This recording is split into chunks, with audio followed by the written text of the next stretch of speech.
shakes you by the hand, but no one knows he really is a plastic man. He's got a plastic heart, plastic feet and toes. He's plastic, got plastic knees and plastic nose. He's plastic, got plastic lips and hide his plastic teeth and gums, and plastic legs that reach up to his plastic bum. Plastic man, got no brain. Plastic man, don't feel no pain. Plastic people look the same. Yeah, yeah, yeah. Kicking shit now, tread on his face. Pull his nose all over the place. You can't disfigure or disgrace. Plastic.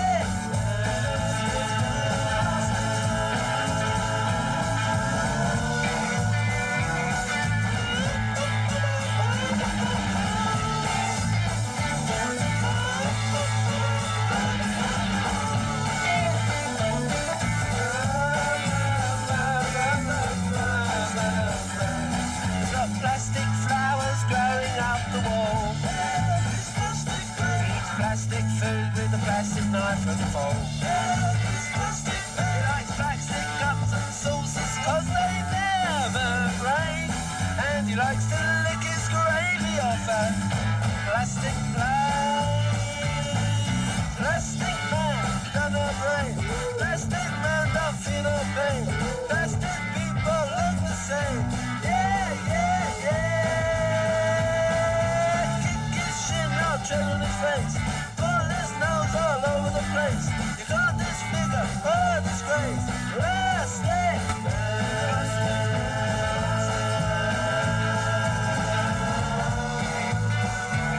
He's got a plastic wife who wears a plastic Mac. And his children wanna be plastic like their dad. Got a phony smile that makes you think he understands, but no one ever gets the truth from plastic man.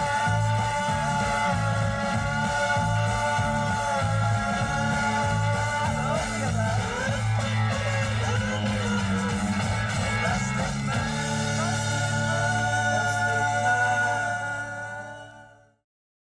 I think we enjoyed the making of Arthur, because John Dalton had freshly joined the band, and it was all going quite well at the time, and we were all mucked in together on that, and it was, we were all present all the time in the studio, and we used to have a laugh as well. It wasn't just all work, and so I enjoyed making that, and there's some nice songs on that. Victoria is probably one of my favourite from that album.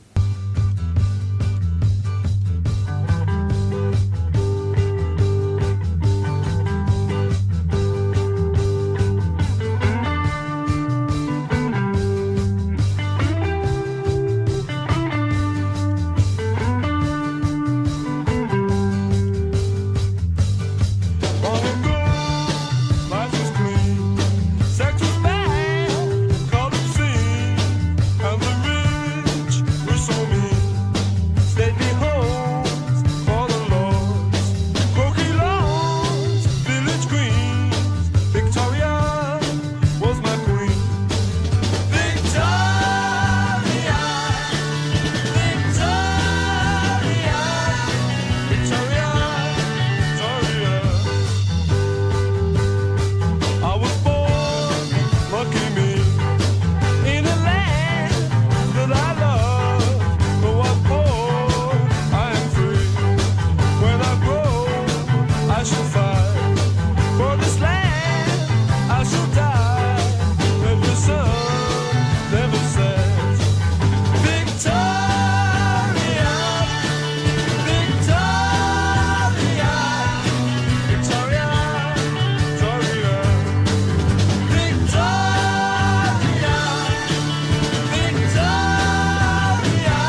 producer at Granada Television wanted me to write the first television opera, rock opera.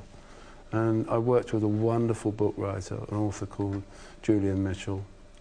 Great, great author. And we came up with a really nice script.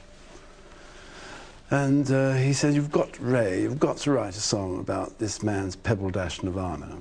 And I said, well, I'll try. And then I changed it to Shangri-La. And it embodied all my thoughts, fears, hopes, and aspirations of a class that was moving from the tenement-type houses into the new, aspiring to have their own houses other than being rented, and a movement in class, a shift in class, and it had all those elements to it. But also the dangers of being in what is even more the Pebble Dash Nirvana, the Shangri-La, becomes a curse, because then everybody has their names on their houses, but they all look the same. So there's fear in that as well. Mm-hmm. So it was a kind of a double-edged song.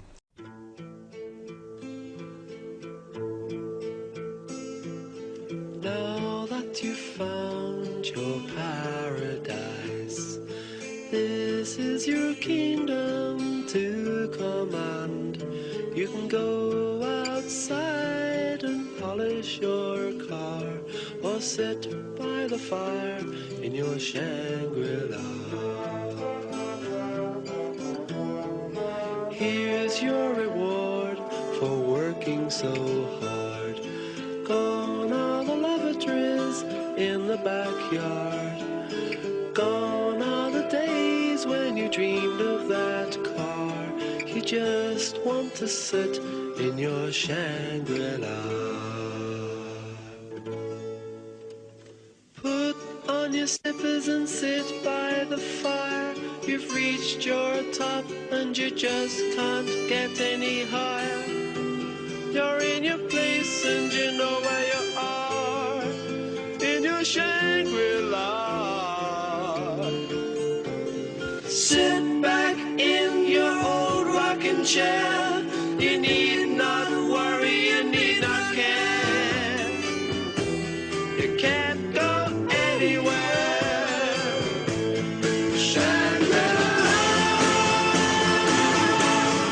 Shangri-La,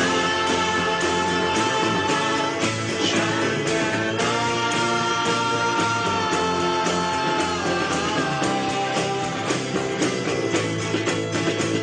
The little man who gets the train got a mortgage hanging over his head, but he's too scared to complain, 'cause he's conditioned that way. Time goes by and he pays off his debts, got a TV set and a radio for 7 shillings a week. Shangri-La, Shangri-La, Shangri-La.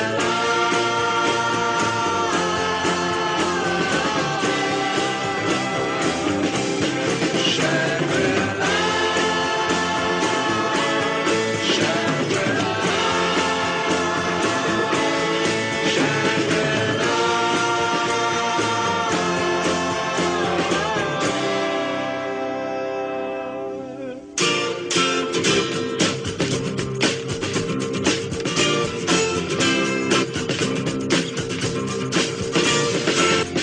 All the houses in the street have got a name, 'cause all the houses in the street, they look the same.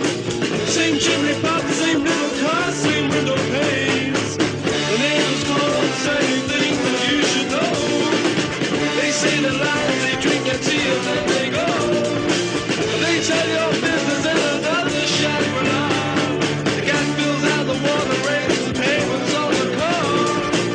Too scared to think about how insecure you are. Life ain't so happy in your little Shangri-La. Shangri-La, Shangri-La, la la la la.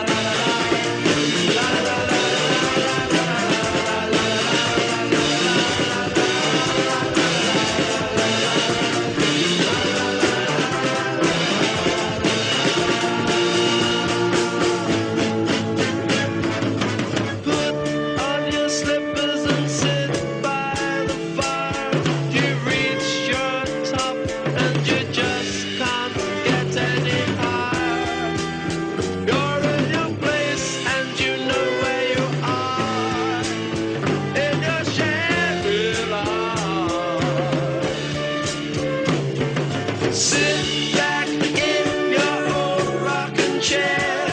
You need not worry and need not care. You can't go anywhere. Shangri-La, Shangri-La,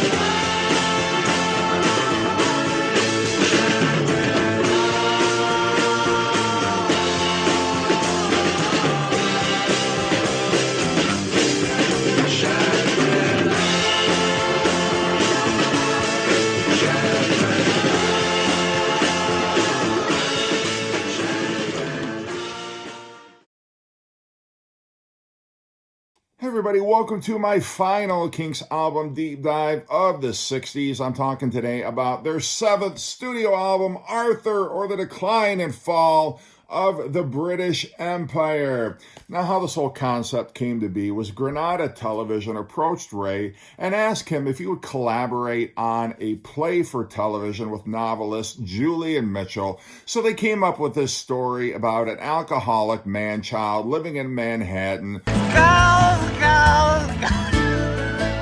girls! Okay, so that's not really what the play was about. But the Arthur in the title, it was named after Ray and Dave's brother-in-law, Arthur, who married their sister Rosie, and they moved to Australia in 1964, an event that I feel had as much impact on Ray's songwriting as Roger Waters' father's death had on his. And I don't think this character was modeled literally after their brother-in-law. It would not be a very flattering portrayal if it were. And I think Ray has said as much. Like, the only comparison really was the connection to Australia and the fact that his brother-in-law was named Arthur. But apart from that, there's not really much in common that this character and his brother-in-law had. But it's another in a string of solid classic Kinks albums. And for me, it contains some of Ray's most astute and biting social commentary. Like, he pulls no punches on this record. Musically, it's not altogether different from what the Kinks had put out on the previous 2 albums. The one thing I will say about this record and the music on it is Ray started for a couple of tracks. He starts singing with, I almost want to make the comparison to that band Canned Heat and their lead singer. It's almost like Ray is trying to sound like the Canned Heat lead singer. The lead-off track, Victoria, which was also released as a single, like that sounds like it could have been a Canned Heat song, and he's singing like that. I mean, it's okay. I'm glad he doesn't use that voice or affect that voice for every single song on here, but when he does, I'm not a huge fan of it. In every other way, don't get me wrong, in every other way, I love this record, but it's just, if I had to like pinpoint one thing, one critique that I have of this record, is I'm not sure why Ray felt the need to sing that way. He never really sounded like that before. It almost kind of reminds me of how Bob Dylan started singing different on the Nashville Skyline record that same year. But anyway, okay, enough of that. But I'm just saying. But musically, yeah, they're touching on a lot of different styles. None of it is really hard rock. I think Victoria and probably Brainwashed are the 2 heaviest tracks on this record. But it's still stylistically all over the map, which you would hope for and expect from Ray and the Kinks at this point. But yeah, I don't know that I like it as much as the Kinks are the Village Green Preservation Society, but it is still a solid album. And I do find it very enjoyable. There's 1 or 2 tracks that I'm not a huge fan of, but the tracks that I do love, I think, are remarkable. So anyway, one more thing I want to bring up is the fact that I mentioned last time that Pete Quaife would leave after the recording of the Plastic Man single, which was released in early 1969, and they brought in John Dalton. And I'm sure when they brought in John, or they called John and like, hey, Pete left again, will you join the band? I'm sure he thought, okay, yeah, like this probably isn't going to last very long. I'm sure Pete's going to change his mind just like he did the last time, and I'm going to be out of the band again. But Pete stuck to his guns, and he formed his own band. I don't even know the name of his own band. Probably you don't either, unless you're a diehard Kinks fan. But the original Kinks lineup was no more, but still the music didn't suffer in any way.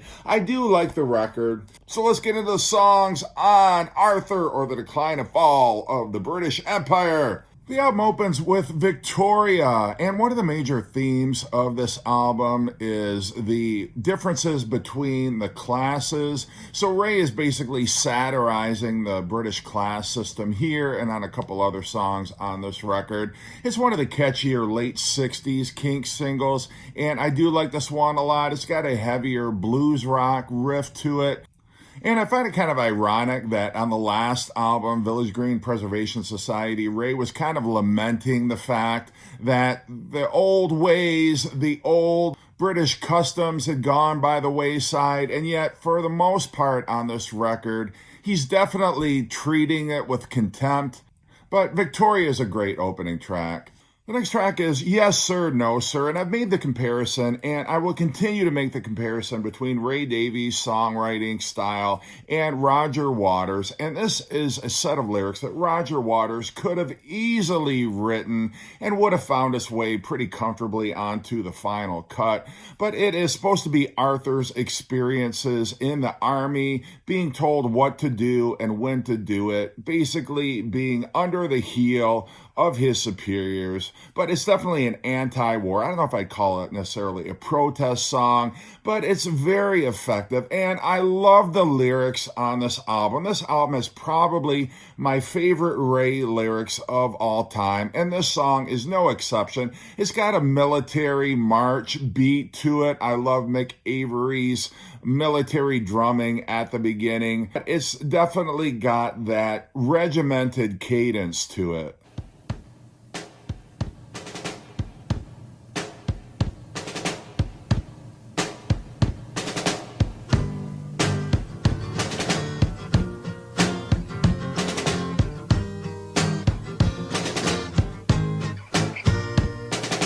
Yes, sir, no, sir. Where do I go, sir? What do I do, sir? What do I say? Yes, sir, no, sir. Where do I go, sir? What do I do, sir? How do I behave? Yes, sir, no, sir. Permission to speak, sir. Permission to breathe, sir. What do I say? How do I behave? What do I say? So you think that you got ambition? Stop your dreaming and your idle wishing. You're outside and there ain't no admission to our play. Pack up your ambition in your own kit bag, and you'll be happy with the back of the bag. Just stop again. Do what I say. Do what I say.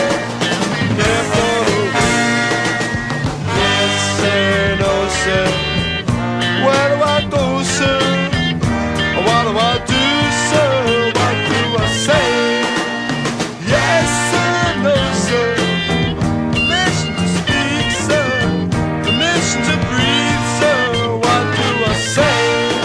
How do I behave? What do I say?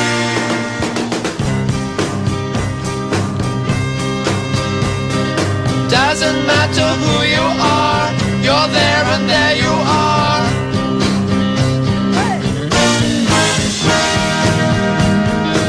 Everything is in its place, authority must be maintained. And then we know exactly where we are. Let them feel that they're important to the core, but let them know that they are fighting for their home. Just be sure that they're contributing their own. Give the scum a gun and make the bugger fight, and be sure to have deserters shot on sight. If he dies, we'll send a medal to his wife.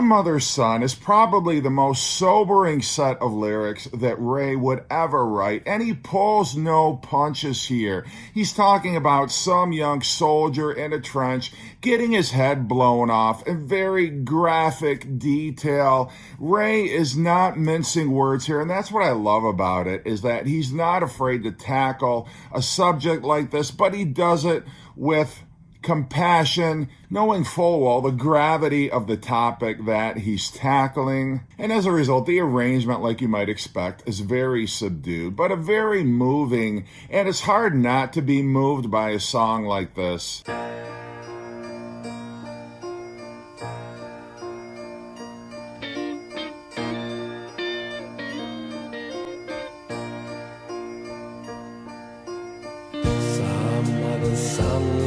In a field, someone has killed some other son today. Head blown up by some soldier's gun, while all the mothers stand and wait. Some other son ain't coming home today. Some other son ain't got no grave. Two soldiers fighting in a trench. One soldier glances up to see the sun and dreams of games he played when he was young. And then his friend calls out his name. It stops his dreams, and as he turns his head, a second later he is dead.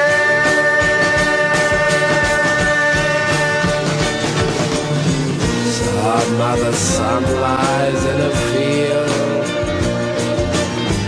Back home they put his picture in the frame, but all dead soldiers look the same. While all the parents stand and wait to meet their children coming home from school. Some other son is lying there. Somewhere, someone is crying. Someone is trying to be so brave, but still the world keeps turning. Though all the children have gone away. Some other son lies in a field, but in his mother's eyes he looks the same as on the day he went away. They put his picture on the wall. They put the flowers in the picture frame. Some mother's memory remains.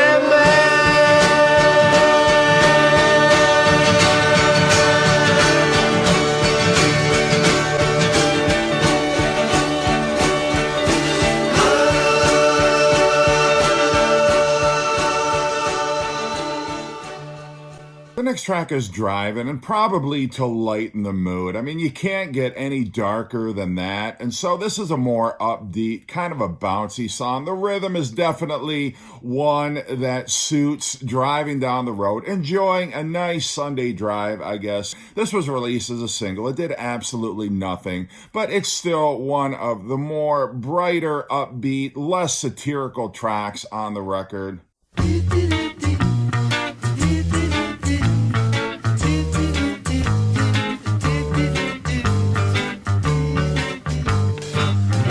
Seems like all the world is fighting. They're even talking of the war. They told the Russians and the Chinese and the Spanish to the fighting. The sun is shining, we're going driving.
track is Brainwashed, one of the harder rocking songs on this record, and it's a song about the lower classes basically being brainwashed by the upper classes, by authority, by the establishment, to accept their lot in life and continue toiling on.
The next track is Australia, and this is a song apparently in the TV play. Derek, who is Arthur's son, was trying to convince him to move to Australia, where he had moved because there would be more opportunities. I love this. It's almost like a tourist kind of a song extolling all of the virtues of the land down under. And I love Dave's guitar solo, like Dave noodling on the guitar. Very rarely had Dave had the opportunity to cut loose like this, and it's perfect. I love Australia. It's a great way to close out side 2. Opportunities are available in all walks of life in Australia. So if you're young and if you're healthy, why not get a boat and come to Australia?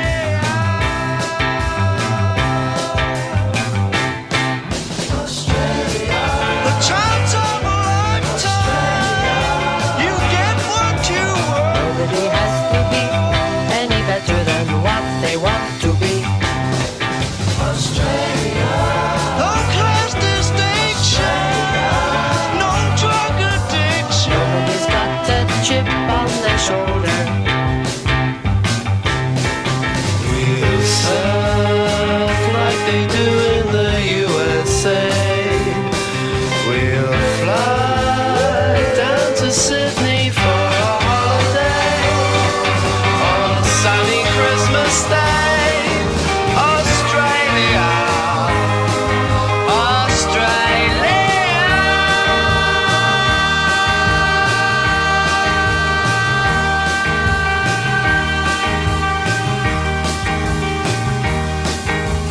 No one hesitates at life or beats around the bush in Australia. So if you're young and if you're healthy, why not get a boat and come to Australia?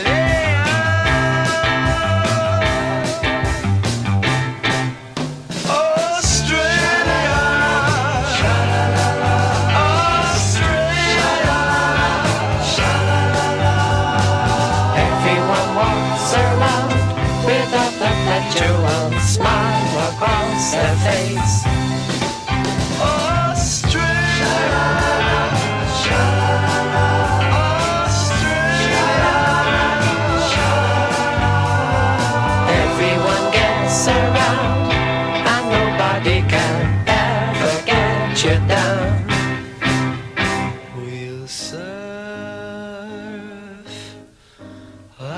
we do in the USA. We'll fly down to Sydney for a holiday on sunny Christmas Day. Australia,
Side 2 opens up with what is probably the centerpiece of the album, Shangri-La, and it is one of my favorite Kinks songs of all time, both lyrically and musically. I don't want to call it progressive rock, but it's definitely a suite of music. It's got light moments, it has its heavy moments. Thematically, it's about Arthur moving to Australia and realizing it's not everything that his son had cracked it up to be. But it also, I mean, these are songs that can be taken out of the context of the concept of the record. And it's basically anybody who is living beyond their means, or they buy this house, they think it's going to make them happy, and now they're a prisoner there. They can't afford to do anything else because they've taken on too much debt. And it's really sarcastically referring to this man Arthur's home as his Shangri-La. It's sort of the sobering moment where you realize I got in over my head. It's a fantastic track. I love it. Next track is Mr. Churchill Said, and I gotta be honest, I don't know if this song is meant to be satirical. I don't know how it works into the overarching theme of Arthur. I have no idea, but it's Ray regurgitating a lot of political speeches, or at least the most popular phrases that Winston Churchill uttered when he was prime minister during World War II and all of that. Musically, it's got a heavier, bluesier vibe to it. There are passages where Ray speaks the lyrics, kind of like he did on Big Sky from the previous album, but I think it's pretty effective. I like how it kind of breaks up the mood a little bit on this record. I'm just not sure how it fits into the context of the rest of the album. Well, Mr. Churchill said, Mr. Churchill said, we gotta fight the bloody battle to the very end.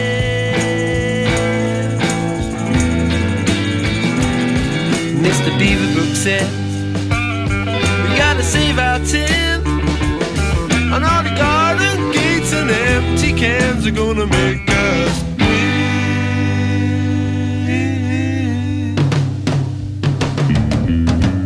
We shall defend our island on the land and on the sea. We shall fight them on the beaches, on the hills and in the fields. We shall fight them in the streets. Never in the field of human conflict, with so much old to so few. Cause they have made our British Empire a better place for me and you. And this was our finest hour. Well, Miss Montgomery says, and Miss Mountbatten says, we gotta fight the bloody battle to the very end.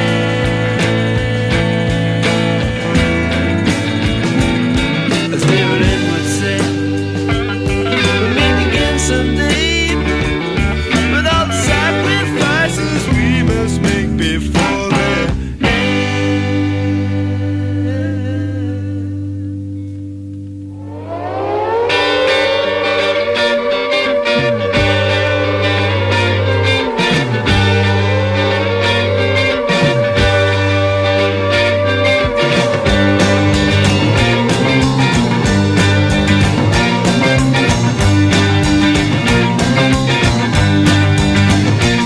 Did you hear that plane flying overhead? There's a house on fire and someone lying dead. We gotta clean up the streets and get me back on my feet, because I wanna be free.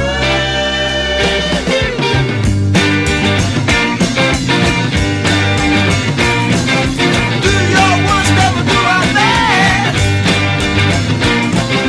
In the way that Mr. Churchill said, oh, oh, oh,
The next song is She's Bought a Hat Like Princess Marina, and I gotta admit, this is my guilty pleasure on the album. It's a bit of Baroque pop. Sounds like it could have been from 1966 or 1967 easily, but the lyrics are hysterical. I love that. Again, he's talking about the differences between the classes and how the lower classes aspire to be with the upper classes, and you've got somebody she's from the lower class, and she's bought this hat because she saw Princess Marina wearing it, and she feels like it's suddenly going to propel her, or at least make her feel like she's at a higher social status than what she actually is. And because she's bought this hat, she can't afford anything else. But she doesn't give a damn because she feels like now she can be part of the aristocracy or whatever. And the same goes there's the counterpart. So it's not just women who do this, it's also the man. If you're not sure who Anthony Eden is, he was British Prime Minister, I think back in the 30s, but he had been in politics, I think, all of his life. But it's a guy who buys a hat like Anthony Eden wore, and he can't afford anything else. He can't even afford to feed his family. But I'm not going to go too in-depth on the lyrics, but I find this one of Ray's most rewarding set of lyrics. It strikes me as funny.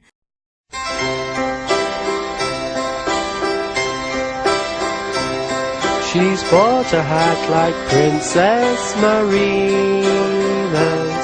to wear at all her social affairs. She wears it when she's cleaning the windows. She wears it when she's scrubbing the stairs. But you will never see her at Ascot. She can't afford the time or the fare. But she's bought a hat like Princess Marina's, so she don't care. He's bought a hat like Anthony Eden because it makes him feel like a lord. But he can't afford a Rolls or a Bentley.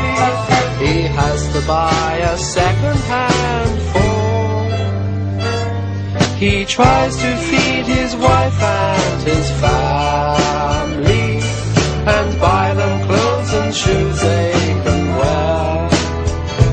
But he's bought a hat like Anthony Eden, so he don't care. But he can't spare me a dime. My wife is getting hungry and the kids are crying. This poverty is hurting my pride. But he can't spare me, but he can't spare me a dime. But he can't spare me a dime. But he can't spare me, but he can't spare me, but he can't spare me a dime. The next song, Young and Innocent Days, is one of the most beautifully nostalgic songs Ray would ever write. It's gorgeous. I can't believe this song isn't more popular. It's very moving, much in the same way that the song on the first side, Some Mother's Son, is emotional and moving. At least it strikes me that way. Musically, again, it's sort of in that mid-60s style, but an absolutely beautiful track.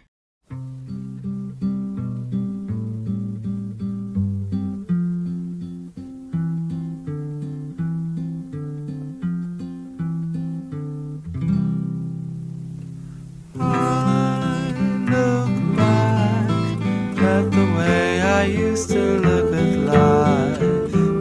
Soft white dreams with sugar-coated outside.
Okay, full disclosure, I'm not really a fan of these last two songs. The next song is definitely my least favorite on the track.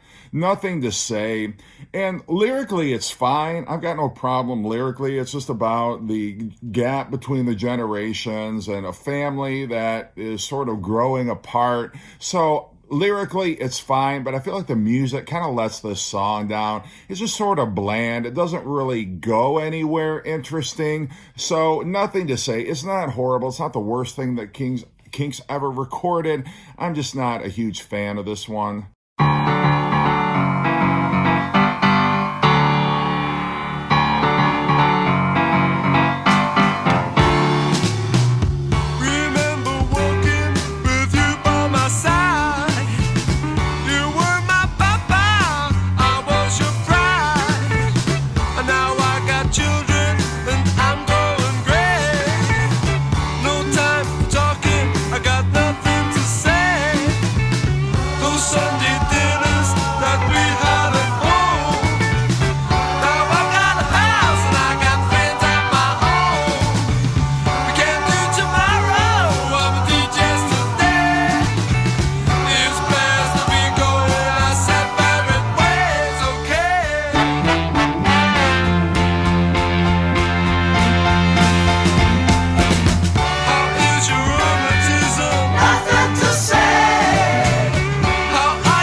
The song that ends the album is, I guess you could call it the title song. It's called Arthur. Yeah, musically, I mean, I like it better than Nothing to Say. I will say that. But I just like everything that came before it so much better. So maybe that's why I find it a little bit anticlimactic. It is not a bad song. Sort of like, I'm wondering why this didn't lead off the album, because it sort of gives you a little bit of a clearer picture about the plot of the concept of the album, or what the television play would have been like.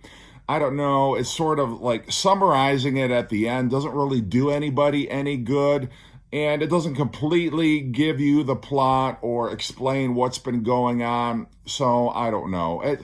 Arthur, it's a song I wouldn't miss if it weren't on the album, and I know it feels like I'm shitting on it. I'm really not. I mean, musically, it's pretty good. It's pretty up-tempo. It is a bit catchy.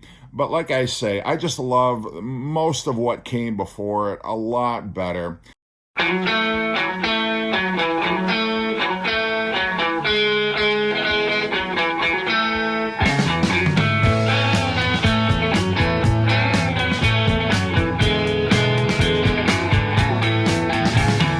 Arthur was born just a plain, simple man in a plain, simple working class position. Hard and its ways were set. He was young and he had so much ambition.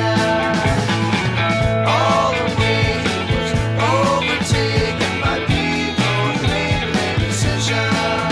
But he tried for a better life and a way to improve his own condition. If only life were easy, it would be such fun.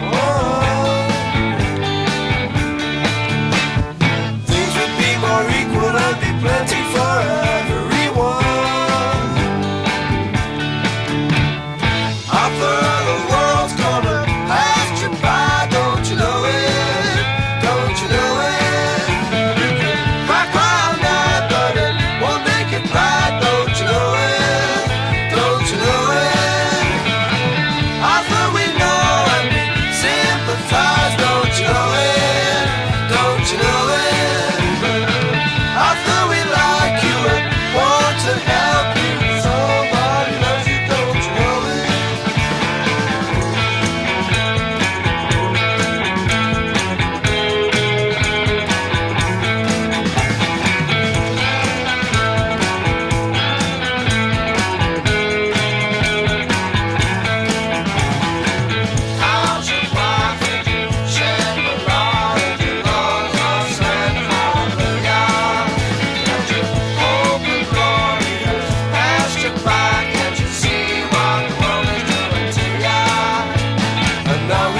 your children sailing off in the setting sun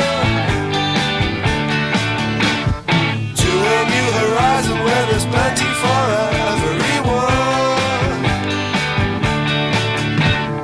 I thought it could be that the world was wrong, don't you know it?